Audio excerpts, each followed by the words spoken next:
Hi, I'm Sam. And I'm Miguel. And this is the Didn't Anyone Mention podcast. What you got for me today? I guess, yeah.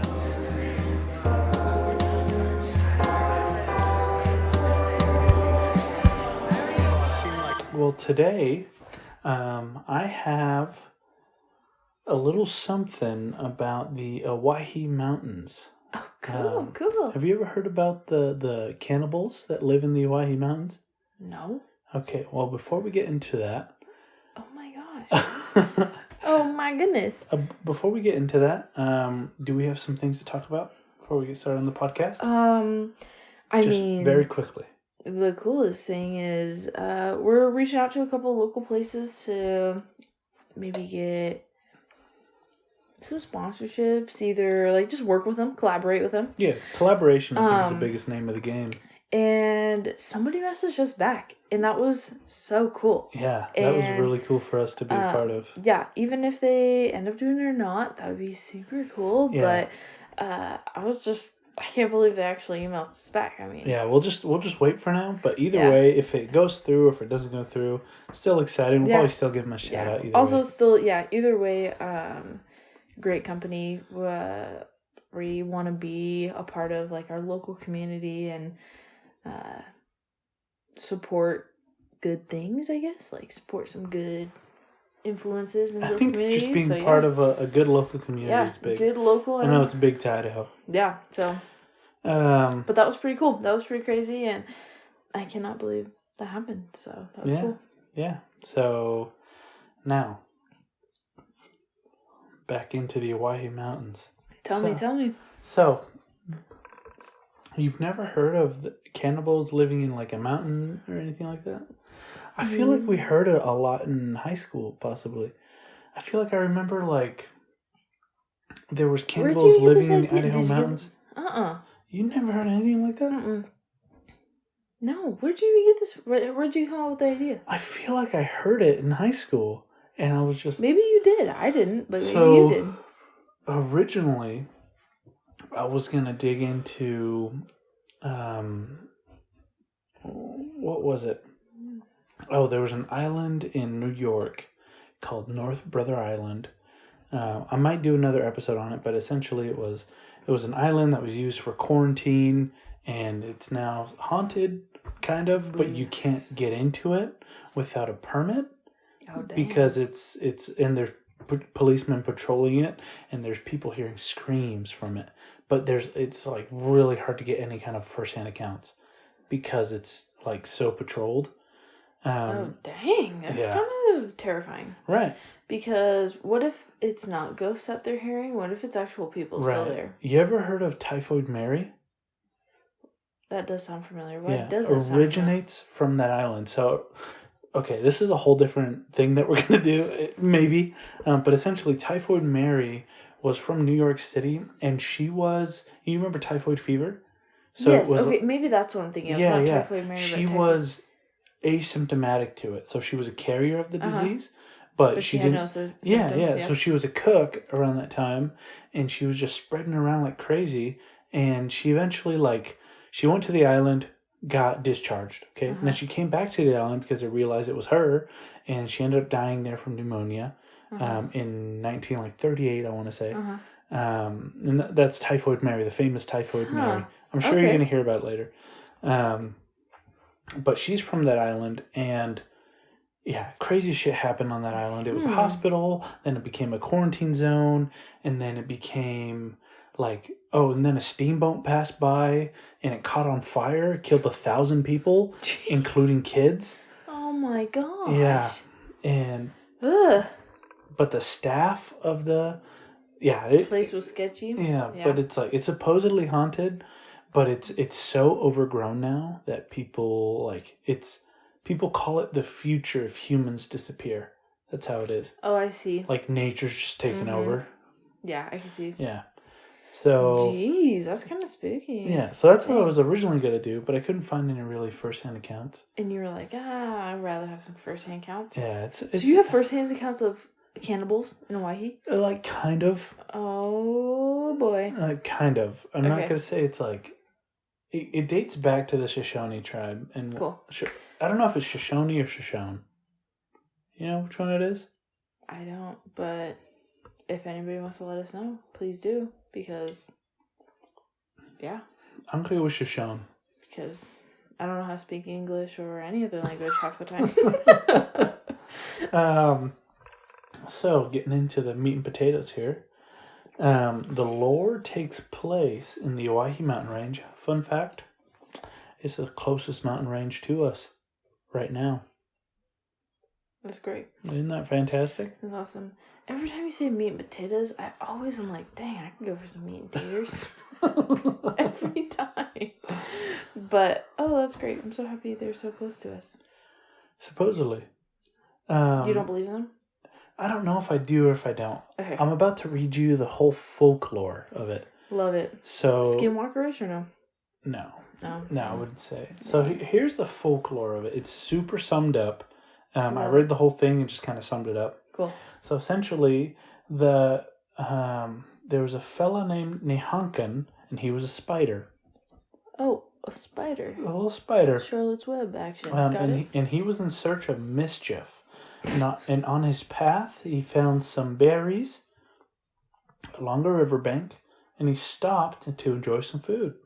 While he was eating some berries, he heard some wood clunking, some banging across the stream, and he knew there were dwarves that lived around in that area. Okay.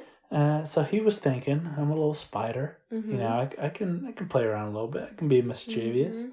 Anyways, the spider came up to the dwarf and was taunting him about how he was making his arrow too big.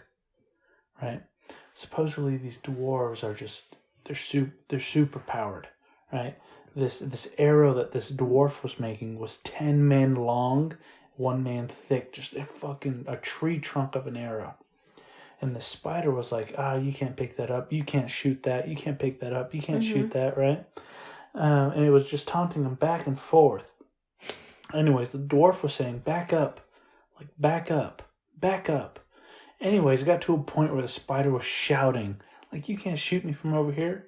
So the dwarf picked up the tree stump of an arrow that was 10 feet long and 1 man thick and pulled it up and drew the arrow back. And the spider was like, dude, I was just joking. Like, he didn't expect the dwarf to pick up that tree stump. He was like, hey, dude, I'm just joking. And the dwarf was like, as soon as I draw my bow, if I don't shoot something, I lose my powers. Anyways, he fucking shot that arrow that was 10 men long, 1 man thick. And the spider started fucking running, right? The spider was going up, down, left, right, dodging, weaving. That arrow was heat tracing or something. Fucking followed him. And what? Buried that spider into the ground, into the earth. Okay? Well, yeah, dude. The dwarf came back, pulled that tree stump out, healed the spider, and the spider was there to tell the story. That's the lore behind it. Behind the cannibals? Kind of. That's like, yeah, kind of. Okay. So that's kind of where it starts. Dang, spider. Interesting. Spiders are gross. You think so? Yeah. There was a little spider in the warehouse the other day. Spiders are the worst. Fair enough. Did I tell you I found a knife at work the other day? No. Yeah. So I was doing my work stuff, and I was cleaning around some shrubs. And I found it was a nice knife. It was an SOG knife. It's a nice knife. Is there blood on it? No. But, okay. Weirdly enough, I picked it up and I took it back to the shop.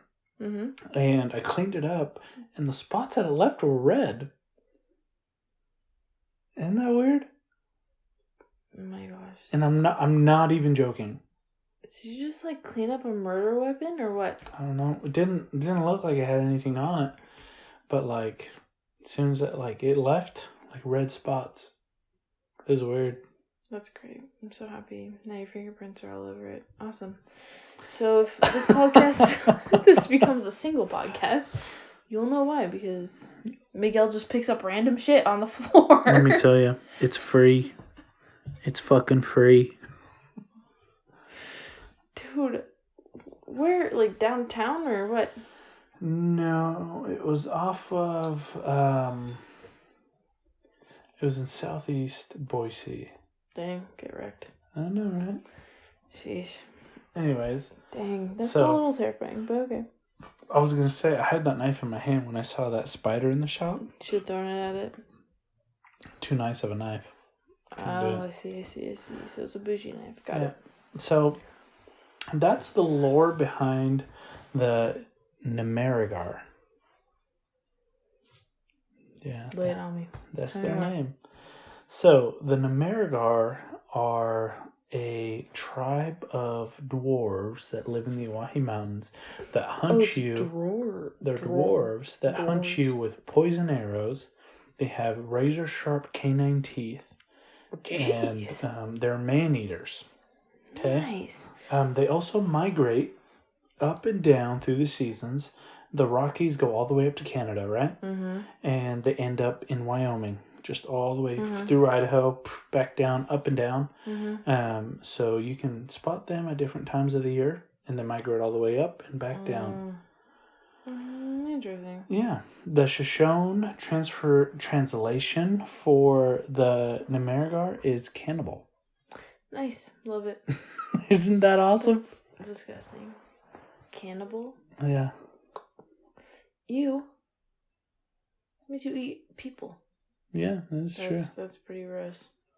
Can't get in on that. You don't think so? No, you want to taste a person? I mean, kinda. Ew. No. You're supposed to say no. I mean, I'm not gonna say no, but like if push came to shove. No way. Would you kill someone? Depends on the situation. Oh my gosh. You ever heard of the Donner Party? Remember? No. They were a group of people that were coming over across this way, and they got caught in a really bad winter storm. They took a wrong turn. Is that? The Lord of the Flies or whatever? No. Actually, it might have been based off the Donner Party. What I think it is. But pretty much they... Yeah, like people like died and they ate them. Yeah. Yeah. No, I'm not talking about that. I'm saying like you're out in the wilderness and you're like, okay, honey, you're weaker than I am. That's very different. Oh, it is different? Because if I were to do that, I'd plot it. Because I thought it wasn't for a second there. Really? I was like, dang. So, like I said earlier, if you guys have one podcast, you know who did it. Really? If Miguel comes out of the woods alive and I don't, it wasn't the natural elements. It was him. So, yeah. Unless it was a wild winter. Anyways, I am planning for us to go up into the mountain. I'm just kidding. You've heard of the ones where I don't even know who it's called. It was like this group that went. It was like a bunch of like very experienced hikers or mountaineers or whatever they're called. I don't know what they're called. People who hike mountains. Into Everest? No, it's not Everest. It was a different mountain, but they hiked it. It was in Russia. Russia sounds so familiar. I feel like that's right. But they hiked up it, and like unexplainable stuff happened to their bodies and stuff, like crushed, like they were naked, like they were just like all over the place. I feel like we talked about this already, or didn't we? I don't think we've done. I'm 90%. I want to say this is kind of where it's a really popular topic that people go over. Okay, we might have to do it because I want to say like. We've listened to Crime Junkie. I want to say Crime Junkie did it. Maybe. I feel like we should go over it because I feel like this is where the lore of the Yeti started. Maybe started or it grew more. Yeah, I think that's a part of it because they were close to a military base. So people thought that... Dude, this is ringing so many bells. I'm like 90% sure. Have I talked about this? No, I'm pretty sure we've listened to a Crime Junkie or something on it. I feel like we've listened to the podcast together. But either way, yeah, they're like next to a military base and like their bodies like are just like their whole body's like crushed They're mangled. They're naked. Yeah, which is common with hypothermia because you think you're warm. You think you're warm, but at the same time, like, there's weird pictures that were on their cameras. Mm-hmm. They also, like, had, I'm getting chilled already, bro. This is my episode. Sorry. They, like, had, like, but for how, like, their teeth were missing. Like, it was just the most, and it was, like, their body was, like, some people, like, their whole face, like, was, like, crushed. Like, it was almost, like, something, like, attacked them and, like, broke their jaw and broke their bones. But then they were, like, in a, like, a little, like, cave, not cave, but, like, a little indent in the mountain. Are you sure we haven't talked about this already? I know I'll have to look back and see because this sounds, like, so familiar. I know, but I'm pretty sure it was. I don't think we're talking. 99.9%. Well, if not, we gotta talk about that because that was a wild episode. They made a show about it. Yeah, like I said, Society of the Snow? I don't know what it's called. But I'm just saying it's pretty common because it is so random and does not make any sense. As with so many things. Yeah. So it's just kind of like one of those things that everybody talks about. But anyways. We'll have to do an episode on that. Yeah. But so we're at dwarves. We're at dwarves. And that migrate up and down the mountain. Yeah. So that's freaking creepy. They live in the Owyhee Mountains. They go all the way down to... Well, you said Owyhee, but then you said they travel up and down Rockies? Or is that like, does it connect? It's part of the, yeah. Oh, okay. Yeah. Da-da-da. So the Namaragar, their adults range anywhere from 2 to 3 feet. Not very tall. Like I said, they hunt with poisoned arrows, and they have freaking canine teeth. Jeez. And so the Paiutes in the Shoshone, they were worried that they would kidnap their children to eat them, their babies. Yeah. And the elderly were worried that the, I already forgot their names, Namaragar, they were known to, like, play pranks and little antics, whatever. Pranksters. Right? Okay. So the elders were like, these guys are going to dismantle our whole tribe. Society, yeah. Yeah. Anyways, long story short, the tribes got together and got rid of everybody.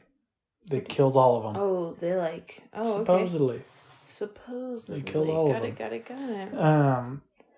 And what's wild is across most Native American cultures is that you can... They all have history of little people. Little people, aggressive little people. Like the Comanche, which were very prevalent in the Texas area. They call them the Nunopus, and the Cherokee referred to them as the Yumwi, and the Hawaiians even called them the Menehune, which is like across so many different cultures and traditions. It's interesting. It's almost hard. It goes back to where I think like most religions have a great flood, right? Yeah. I think that's factual. That happened. Yeah. I know what you're saying, yeah. So across so many different tribes and traditions and maybe stories and folklore, they all have a pretty similar image of little people. It's for me, anyways. That's pretty hard to dispute. Saying that it never happened. I get that when you get to a lot of culture, a lot of religions, and it's all across the board. You're like, yeah. Okay, well, everybody has this in common. Why would we not? Like, why would we disinclude it? Yeah, like, if it's across so many different traditions and all that, I think we should look a little deeper into it. That's my standpoint, anyways. Yeah. However, moving past all that, the folklore goes back to the Shoshone and the Paiute people and people across, I would say, the Americas at the time. In 1932, 2 men discovered a little person while they were digging for gold. It was a 14-inch tall mummy sitting, right? And it had a full skeletal system, full body, right? Everybody thought it was a hoax because it was like these people were literally in Wyoming in the San Pedro mountain range, which is still connected, right? I'm sure you probably heard of it. It was in... I'll touch on that in a little bit. 1932, they found a freaking mummy, and everybody thought it was a hoax, right? So they sent it out to a lab, and to everybody's surprise, it was real. It dated only 65 years old. 65. That's it? That freaking mummy, yeah. In 1938? And it was only 14 inches tall, yeah. Damn, dude. Right? And it had a full skeleton structure. It had it like all. Like a whole person? Yeah, okay. it had everything. It had everything that But it wasn't a child. It was. It was a child. I was like, wait, children are 14? Yes. 14 inches? Dang, that's a baby. Mm-hmm. Mm-hmm. Because our child is 24 inches. Dude, she's a freaking giant. She's a beast. So, in 1932, supposedly what happened was everybody was like, oh my gosh, this thing's like 65 years old. These pygmy people exist. Like, these dwarves exist. I guess 1938, I could see how they don't think it was all over the West Coast, all over like California, Oregon, Washington. That's so funny. And they were like, this guy had this mummy that he was taking around town to town making money off of it. And he was like, he was showing x-rays of it. Aw, this poor baby. Right, he was showing x-rays of it. Yeah. And even stranger was like, it had a full set of like sharp canine teeth. So he was like, This is the mountain range cannibal. Teeth? Yeah. Huh. But are they born? They're born with teeth though. They have teeth. Yeah. They haven't. Yeah. Okay. Anyways. I guess science has come a long way. It has, right? So in 1990, different scientists examined it. Oh my gosh, 1990? So it was a hot minute. Okay. 1990. They re-examined it. Mm-hmm. They were thinking like, okay, if this is going to be like a real little person, let's dig into it a little bit. They dug into it, and it dated back radiocarbon. I think that's the right word. Yeah, they carbon dated it. Carbon dated it. Yeah, they carbon dated it back to the 1700s, and it was so even older than what they expected. Yes, which was more than 65 years old. And it ended up being a baby that was anencephalic. Oh, you ever heard of that? What's that? So it's a baby with a really severe condition where it's missing part of its brain and skull structure. Oh, I think Grey's Anatomy did something like that. Grey's Anatomy, I think, did that. But yeah, so it's like missing almost like the top part. Yes. It's like it just doesn't develop. And it just stops, so it only lives pretty much for just a couple minutes after birth. Yeah, so the birth, the lifespan is pretty limited, and also the outlook is pretty limited, which is pretty sad. From what I understand, it's like in a couple hours. Yeah, and that's what I read too. It was like maybe a couple minutes. Well, think about most, back then. A couple hours. Yeah, well, think about back then. Think now it could be a couple hours. Maybe we have more technology. I don't think it's that much different than it was back then than it is now. I mean, I think we have a lot of machines that can help breathe for you, stuff like that. Like, I think that is a part of it, but like, even back then they would have birth, and you're like, they would also, I'm guessing, see. Because they wouldn't have anything to tell beforehand, so they would have this baby, and they're like, "Oh, this is not right," and then, because essentially, people would have babies to repopulate, make a stronger community. You know, like. I think that's still true to this day. Not even. I just don't think people have don't have that same mindset. Like, we have kids, like, growing up. I think that it was, like, more of a community aspect. Maybe in smaller towns, but, like, if you look at... Well, back in the 1700s. If you look at, like, 1700s, That's when the baby was dated. Yeah, 1776. Yeah, USA, so baby. You have this small little, like, community. Like, they even drowned babies because of starvation. Like... They did everything for the greater good of the community. that they lived in. Are you in. thinking about the U.S. or are you like thinking about Well, it was found in the U.S. Right. So let's. Like these like. I'm thinking about like Britain. No, I'm thinking about these like tribes because this was back in 1700s. Okay. So I'm thinking these like little tribes that, you know, it takes a village to, like, it takes a village when people say, like, you have a baby, it takes a village. It does. Preach. It does. But at the same time, that's what I'm saying is, like, it's really sad, but I think a lot of, like, sometimes we have a lot of modern medicine to help with giving birth and to help keep either women or the baby alive, to where if they didn't have the baby, they're like, oh, this doesn't look right. Cool. We're just going to, I mean, they'll mummify it, they'll have their mourning, and then move on. They'll be like, well, we have to have another, like, we have to carry on. You know, we have to keep this generation alive so that this village survives and that we keep on, that we can be sustainable. I wonder what the average tribe size was in the Americas before that we colonized. That would be interesting. Yeah. Let's look it up real quick. Yeah. All right, we'll be right back. And we're back. So doing some digging, I found that at that time, the population for all Native Americans roughly was about 10 million. And the average tribe varied anywhere from 100 to 300,000. It depends on how far they span. Yeah. So like the Shoshone, they were on the upper end of 300,000. Smaller tribes, they were spread across, and they would have little, I want to say camps maybe? Mm-hmm. Camps sound right? In between, and they would only be like 100, 200, maybe even 50. And they would just be spread across in their own territory. That's crazy. Ugh. But like the Shoshone being 300,000 strong, that's pretty wild. Dang, I kind of take back everything I said. Well, I mean, because it's Shoshone area, right?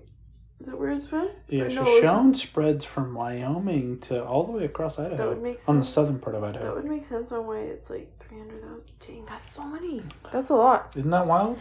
I thought it was, I guess, I mean, I don't know a lot of that, but I thought it was just kind of all small everywhere. Oh, you thought it was like spot here, spot here, spot here? Yeah, I thought it was more, I thought it was more like smaller everywhere. Versus one big area. One bigger. We gotta do an episode of the Comanche. They were wild. We should do it. The Comanche Native. Yeah. I mean, we have a lot of that history around us. I mean, the Comanche are more southern, but no. What I'm saying is like, I guess, Shoshone, like all that, or like all that stuff is around. We have like a lot of like not museums, but like information about it. Yeah. So everywhere. Your grandpa was actually telling me about that book, Valley of the Tall Grass. Mm-hmm. He was saying it's a book about Bruno, Idaho, and the Owyhees and everything. Mm-hmm. It's about settlers or white settlers in that area. When Native Americans would come through, the settlers would hide in caves down in Bruno, which are now owned by private property that are sealed off by this dude that your grandpa knows.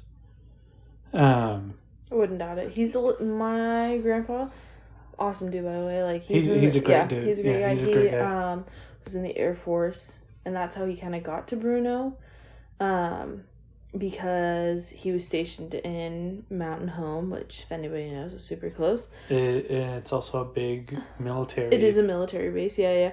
And then he was there, and then he ended up working on a ranch in Bruno, and then ended up having like land out there. But so that's kind of like how he got to Bruno. Because if anybody knows what that is, small.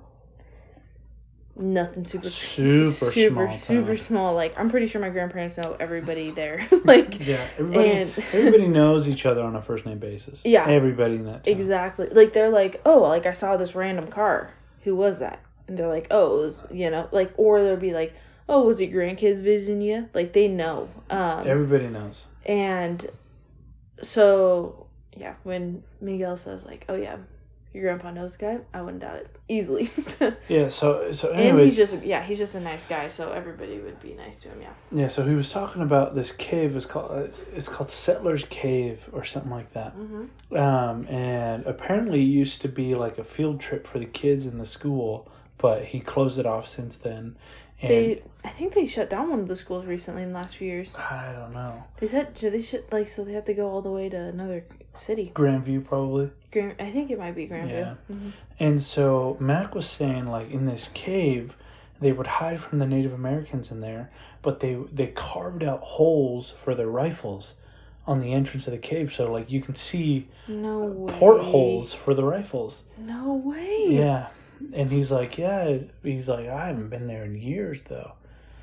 I remember. I want to read that. I want to read that book. I wonder where it is because as a kid, it's not even just about the stories, but it's like the history, like it was even before Bruno was probably a relatively small town. Yeah. I remember as a kid, my grandpa. I remember my mom and my grandpa were going out, and I was like. I heard them, and of course, as a kid, I'm like, I want to go. Where you going? I want to go. So he loaded me up with them, and they're like, we're going. You gotta be big enough to hang out with us. And we're like, where are they going? We went, and we were looking for arrowheads, like in these like big old like rocks and stuff. God, I would love to. I just wonder where. I always. Dude, it could have been an arrow. From the freaking dwarves. I know. Well, and we found them. Like little arrowheads. And it was such a beautiful area, and I always forget to ask him about it. And I sometimes... We ought to go one of these days. I think it's a dream because, kids have crazy imaginations. But I just need to ask him one of these days. I don't know. Craziness. Yeah. I mean, Idaho's cool. It has a lot of history. Yeah. So what were we talking about before? The dwarves. The dwarves and the mummy. I want to see the baby. You want to see the baby? I saw a glimpse of it. Okay. Yeah, so we're going to pause real quick, and I'm going to show Sam a picture of the baby. We'll be right back. And we're back. Yeah, poor little baby, because you just think about this, like, baby that was put to rest, short-lived life, and then it just gets shunned off to everybody for money. But and so actually talking about that, mm-hmm. For money, Wyoming has a $10,000 reward if you can find this mummy. Wait, it's gone? It's missing. What? So here's the story of it quickly. I have some first-hand encounters, but I have all these pictures and stuff, but it's now missing? Yes, I went into a rabbit hole a little bit. So what happened was, the two miners found it, right? They were displaying it around, going city to city, and then some businessman from New York bought it, and then he ended up dying within a year. And so they thought it was cursed, so somebody else picked it up. He had it for 5 years, and now it's just gone. And now it's past 1990, right, when they did an analysis on it, and it belongs to the Shoshone tribe. Well, so, Wyoming put out a $10,000 reward if anybody can find this mummy and bring it back to Wyoming, and it's still standing. So if you find this mummy of this baby with anophelia, I don't know. This poor little baby, but it's what's it called? I want to make sure I say it right. But either way, it's just a little baby, and it's I'm serious. If you guys think about the size of this, it's small. It's a tiny baby. It's small, and like when we had our baby, she was bigger than this. Yeah. Because they stretch them out, head to toe. Because it's 14 inches, right? Or something? Mm-hmm. 14? Yeah. She was bigger than that. So 14 inches are pretty small for a baby. It's teeny. Yeah, that's a teeny tiny little baby. And that would make sense also, though, if it wasn't fully developed and, like, its skull and, like, head. Mm-hmm. Yeah. But it does look like the top part of the baby's head is just gone. Because what did I see on that thing? It said it was, like, Jose? Is that what they call it? No, they call it Chiquita. Chiquita?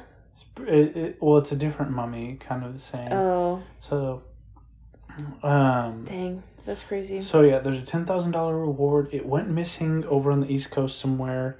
Low key, $10,000. That's it. It's supposedly cursed. But still, $10,000. That's it. Maybe with inflation, it's maybe 14,000. I'm just saying that's kind of. Let me just say, if I'm in Georgia and I found it, and it's 10,000 to take it to Wyoming, I'm probably not gonna take it. I know, because then also think about the publicity. Thank you. I don't know why that word did not want to come out of my mouth. It's that 44 North in your hand. I know, dude. Classic. I don't know. What I would do. I would say I don't want to deal with all this press. I just don't want to deal with all that for $10,000. I don't know. Well, still standing. I don't have it. Wyoming, I don't have it. I mean, you're kind of making me suspicious. I don't have it. Anyway, but all I'm saying is that's pretty. I feel like it's small. I feel like you could be like. Yes. I feel like you could. I would agree. It's a pretty small amount, but still, if anybody finds it, yeah, you can still get $10,000. Yeah. Dang. So yeah, I had to look up what anencephalic means, and I already told you it's pretty much when the brain parts go missing or the skull's missing, and the baby's it's pretty fatal. That's pretty so. And yeah, so now we're going to talk about first-hand encounters with the dwarves. Tell me. So there's a couple. So I want to go back a little bit, and I was on Reddit, and there's an Idaho subreddit where I wanted to talk about people. I love it. Not talk about people, but get people's encounters. Because it's hard to find any encounters in this. Some people are like, they don't exist at all. And other people are like, I've definitely seen them. So one of the stories that I'm waiting for somebody to tell me a story on. It's too late for the podcast. Yeah. Anyways, he goes chucker hunting, which chucker is a kind of bird. Oh, right? I did not know that. Okay. And he saw something, and I'm waiting for the rest of the story while he was over there. So he lives in the Owyhee County, and he saw something, and he thinks he had a run-in with those people. With the. Dang. We'll have to. Yeah, we'll definitely. If we get it. Yeah, we'll keep you updated on it. Yeah. But that's all I got so far. But there's one story that comes from 1965. Lay it on me. Somebody posted and they said, I was a little girl and was left to sleep on a blanket in the summer of 1965-ish. And if anybody knows Owyhee County or Idaho, it's hot.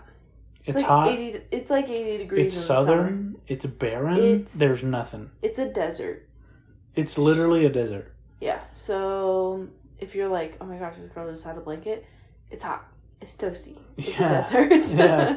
Yeah. She said, while my family was working the hops fields, I sat up to see what I thought was a huge owl.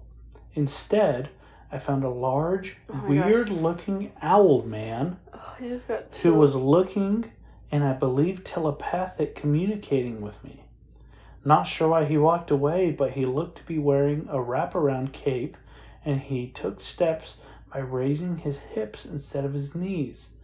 I told my husband and children this 30 years ago, but until recently, I'm learning about these things and get chills every time I learn just how close I came to being killed. Oh my gosh. That's terrifying. Could you imagine? Imagine being a kid, bro. Okay, and another thing. Oh my gosh. You get chills a little bit? That gave me chills. Like, it gave me, like, a little bit of Black-Eyed Children chills. Okay. So, another thing about these dwarves is they have tails. Okay? And that's how they camouflage. So, they have really long tails. And so... You could look like a tree trunk because it looks like a root almost. I'm about to get a little crazy here. There's... when I was exploring on the internet, apparently in the Owyhee Mountains, you can find just random copper jars full of fox pelts. What's that? Fox. I thought you said something else. Yeah, fox pelts. Like, they're just skin. You wear them for the winter and all that. So there's people that set up trail cams, and these pots just fill up and fill up. I don't know how accurate these are, right? People could be filling them up and just not saying anything, right? And there's one that stood out to me. I don't have it for you here, but it's this jar in front of this trail cam, and it's filled up, and then in the springtime, all of it's laid out, all of it. And they're small fox pelts. And the way these dwarves hide is they wrap their tail around them, but they also pretend to be animals. They pretend to be different animals. So, like in the Owyhee Mountains, there's like cougars, mountain lions, right? So they pretend to be these animals, right? So this encounter was a guy recently. This was this year. 2024 or 23? 24. That he posted this in January. He Bro, said, that's literally only a few days ago, a month. Yeah. He posted it this year. He posted it this year. God. He said he and his family were making his way down the mountain, and I stayed staring at this cat-like creature. He thought it was a mountain lion, right? And at the time, I didn't know the history within the Owyhee Mountains and the hauntings. I'm very aware of what cougars look like. I grew up in Idaho. I know what they look like, right? And he knows how they act like. And this cat and I made eye contact, and I realized that the head was moving weird. It was sinister. It was just moving funky. Oh my gosh, you were freaking me out. Dude, it was just moving weird, right? And his eye contact was weird. And he realized that the snout of the cat was too different? It wasn't a snout. It was more pug-like, like right to his face. Like a face. Like a face, right? Oh my gosh. And it didn't look like a cougar at all. And then as he was backing away I'm getting chills, dude, just fucking talking about it. As he was pulling his family back, right? More faces started popping up around fallen tree trunks. Oh my gosh. More pug-like faces, more people hidden, more fucking dwarves. And he saw two more, and he didn't know what they were, but he knew they weren't cougars, but they were dressed like them. That was this year. That was less than 30 days ago. Dude. Oh, fuck, I'm getting chills, bro. I'm getting chills. Oh my gosh. Dude, did you just never want me to go to my grandparents' house again, or what? I say we go visit. I'm gonna go hiking up there this month. I don't think it's the mountains by their house. It's not by their house. But there's like these like hills that are by their house. And it's not those, if that's what you're thinking. I know. But you always hear those coyotes. You're like, my grandparents have, I don't know, a couple of acres out in Bruno, and it's beautiful. You see the stars. It's nice. There's deer running around. Yeah, there's deer. Like, there's a lot of wildlife, jackrabbits, all that fun stuff. But you're like sitting, like they have like a hot tub, and it's like a, what is it called? Like those like a, not like a trailer, but it's one of those modular homes. I think is what it's called. Either way. Manufactured home. Manufactured home. It's real small. And then they have like a hot tub that's kind of sitting out there. And you can see the stars. Sometimes. And you see everything. You can see down the road. Like, because their house is not off the road. It's a little up there. You can like see the highway. You see like the car. Like you see everything out there, you know? But you also hear all the coyotes and stuff. And the whole time you were talking, I was like, what if those aren't coyotes the whole time? That's freaky. And 2024, that's freaky. Isn't that wild? Oh my gosh. That's all I have for you. I don't have anything else. That is crazy. Oh my goodness. That was cool though. I know we got on a couple tangents, but that's crazy. It's so cool. Isn't that wild? That's so... I could see... I mean, why would you not use felts? Felts? Skins? Whatever. I mean, in the summer it's hot. In the winter it's fucking cold down there. You get both ends. Yeah. It goes cold, and it goes hot. Because they even have fires and stuff sometimes down there because of the desert. Yeah. But... A lot of farming, too. Dang, that's crazy. Whew. Well... Dang. Check us out on Instagram. Yeah. We'll catch you guys later. We'll post a picture of the baby. And I think I have a picture of the dwarves, but they're just renditions. Yeah, exactly. You got a AI generated, whatever. Check our Instagram at Didn't Anyone Mention. Send us an email at didn'tanyone@gmail.com if you have any suggestions or any questions, anything. I mean, we love feedback. That's all we can do. Yeah. Anything else? No, that's it. That's all I got. Well, thanks again for listening. Yeah, we'll see you guys later. See ya.